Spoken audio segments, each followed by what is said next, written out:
তাহলে কাল বাদে পরশু থেকে ভারত ও ইংল্যান্ডের মধ্যেকার 5 ম্যাচের টেস্ট সিরিজের সেই মহাযুদ্ধ বা মহারণ শুরু হচ্ছে। তো কেমন হতে চলেছে এই দুই হাই ভোল্টেজ টিমের টান টান উত্তেজনাপূর্ণ রোমাঞ্চকর টেস্ট সিরিজের লড়াই?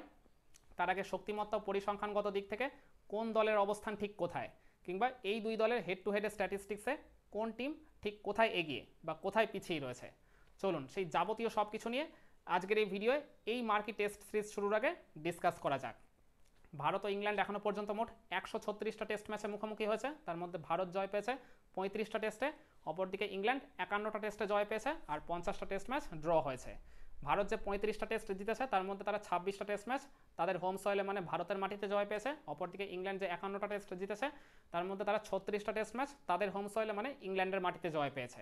আর ভারত 9টা টেস্ট অ্যাওয়েতে জিতেছে, মানে ইংল্যান্ডকে ইংল্যান্ডের মাটিতে হারিয়ে এসছে, অপরদিকে ইংল্যান্ডও 15টা টেস্ট ম্যাচ ভারতকে ভারতের মাটিতে হারিয়েছে।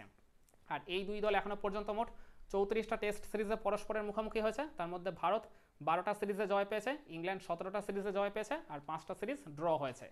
তাহলে মুখোমুখি পরিসংখ্যানের দিকে যদি আপনি তাকান, সেটা ম্যাচ সংখ্যার দিক থেকে বলুন বা সিরিজ সংখ্যার দিক থেকে বলুন, ইংল্যান্ড কিন্তু ভারতের চাইতে বেশ কিছুটা এগিয়ে রয়েছে। এর বেশ কিছু কারণও রয়েছে। ভারত তাদের প্রথম টেস্ট খেলেছিল 1932 সালে, তখন থেকেই টেস্ট ক্রিকেটে ভারতের যাত্রা শুরু। এরপর ওই প্রথম 20-25 বছর ভারত কিন্তু খুব একটা সেভাবে টেস্ট খেলতো না বললেই চলে। ওই বছরে দুটো বা একটা, কিংবা 2 বছরে বা 3 বছরে একটা আধটা সিরিজই খেলতো।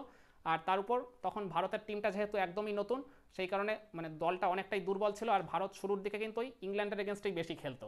আর ইংল্যান্ড তখন কিন্তু অলরেডি 50 বছরের উপর টেস্ট ক্রিকেট খেলছে, তাদের একটা সাজানো গোছানো শক্তিশালী দল ছিল, সেই কারণে শুরুর দিকে ইংল্যান্ডের কাছে ভারত কিন্তু বারবার হেরে যেত। আর এছাড়া ভারত ওই স্বাধীনতা পাওয়ার আগে পর্যন্ত সেভাবে তারা কিন্তু ফেসিলিটিস পেতো না বললেই চলে। তো এই সমস্ত প্রতিকূলতার মধ্য দিয়ে ওই প্রথম দিকের 20-25 বা 30 বছর ইংল্যান্ডের কাছে ভারত যেহেতু বেশিরভাগ ডমিনেটেড হতো, সেই কারণেই পরিসংখ্যানগত দিক থেকে এখনও ভারত ইংল্যান্ডের চাইতে কিছুটা পিছিয়ে রয়েছে। কিন্তু আপনি যদি ওই 70 বা 80 সালের পর থেকে দেখেন, তাহলে কিন্তু এই দুই দল একদম মানে চোখে চোখ রেখে সমানে সমানেই লড়াই করেছে।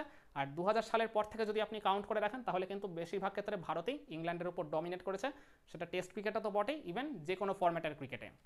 তো পরিসংখ্যান দিয়ে আলটিমেটলি কিছুই জাজ করা যায় না, রিসেন্ট পাস্টের পারফরমেন্সটা কিন্তু আলটিমেটলি ম্যাটার করছে। এই জায়গায় আপনি যদি এই দুই দলের লাস্ট 5 টেস্টের পরিসংখ্যানের দিকে তাকান, তাহলে কিন্তু ভারত 4টায় জয় পেয়েছে, ইংল্যান্ড একটা টেস্টে জয় পেয়েছে। মানে যে সিরিজটা ওই গত বছর ইংল্যান্ড ভারতের মাটিতে খেলতে এসেছিল ওই বছরের শুরুর দিকে। আর এছাড়া এই দুই দলের আপনি যদি লাস্ট 10টা টেস্টের হেড টু হেডের পরিসংখ্যানের দিকে চোখ রাখেন, ভারত কিন্তু 6টা টেস্টে জয় পেয়েছে, ইংল্যান্ড মাত্র 3টা জিতেছে আর একটা টেস্ট ম্যাচ ড্র হয়েছে। আর যেটা ড্র হয়েছিল সেটাও কিন্তু ভারতের এক প্রকার নিশ্চিত জেতা ম্যাচ ছিল। ওই ভারত এর আগে যখন 2021 সালে ইংল্যান্ড সফরে গেছিল, প্রথমে যে টেস্টটা খেলেছিল নটিংহ্যামে, শেষ দিন ভারতের জয় পাওয়াটা একদম নিশ্চিত ছিল, কিন্তু ওই বৃষ্টি এসে মানে পুরো দিনটার খেলা বাগড়া দিয়ে দেওয়ায় মানে ইংল্যান্ড একবারে যে নিশ্চিত হারের মুখে দাঁড়িয়েছিল সেখান থেকে তারা বেঁচে গেছিলো, ফলে ম্যাচটা ড্র হয়ে গেছিলো। ওই ম্যাচটা যদি ভারত জিততো, তাহলে ওই সিরিজটাও কিন্তু ভারত 3-2 ব্যবধানে অনায়াসে জিতে যেতেই পারতো। তো whatever it is, overall পরিসংখ্যানে মানে ইংল্যান্ড ভারতের চাইতে এগিয়ে থাকলেও রিসেন্ট পাস্টে মানে টেস্ট ক্রিকেটের পরিসংখ্যানের দিক থেকে ভারত কিন্তু ইংল্যান্ডের চাইতে বেশ এগিয়ে রয়েছে, যেটা এই মার্কি টেস্ট সিরিজ শুরুর আগে ভারতের জন্য বেশ পজিটিভ একটা বার্তা, সেটা কিন্তু বলাই যায়। আর এক্ষেত্রে ভারত ইংল্যান্ডকে প্রথমবারের মতো কোনো টেস্ট ম্যাচে হারিয়েছিল 1952 সালে চেন্নাইতে।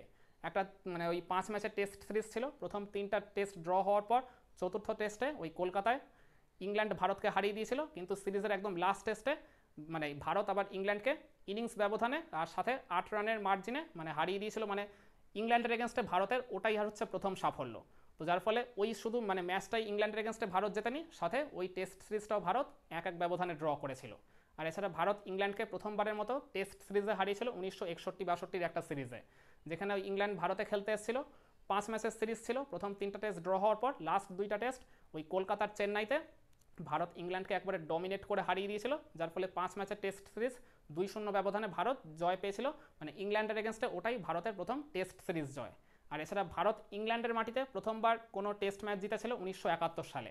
3 ম্যাচের টেস্ট সিরিজ ছিল, প্রথম 2টা টেস্ট ড্র হওয়ার পর থার্ড টেস্টে ওই ওভালে ভারত ইংল্যান্ডকে পরাজিত করেছিল।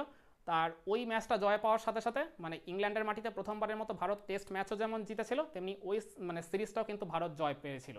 মানে একই সাথে ভারত টেস্ট সিরিজেও ইংল্যান্ডকে হারিয়েছে, আবার কোনো পার্টিকুলার টেস্ট ম্যাচেও ইংল্যান্ডকে ইংল্যান্ডের মাটিতেই পরাজিত করে এসেছিল।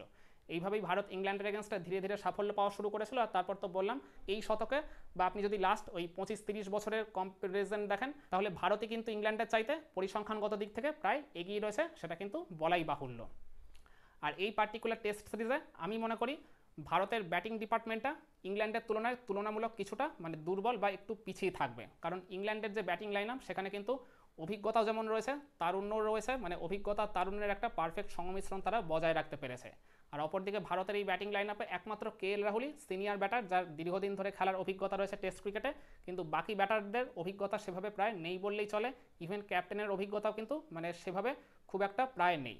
তো সব কিছু মিলিয়ে মানে ভারতের ব্যাটিং লাইন আপ ইংল্যান্ডের চাইতে তুলনামূলক কিছুটা পিছিয়ে থাকলেও ভারতের এই ব্যাটিং লাইন আপের ব্যাটাররা কিন্তু মানে যথেষ্ট প্রতিভাবান, তাদের সবার মধ্যেই পোটেনশিয়াল রয়েছে।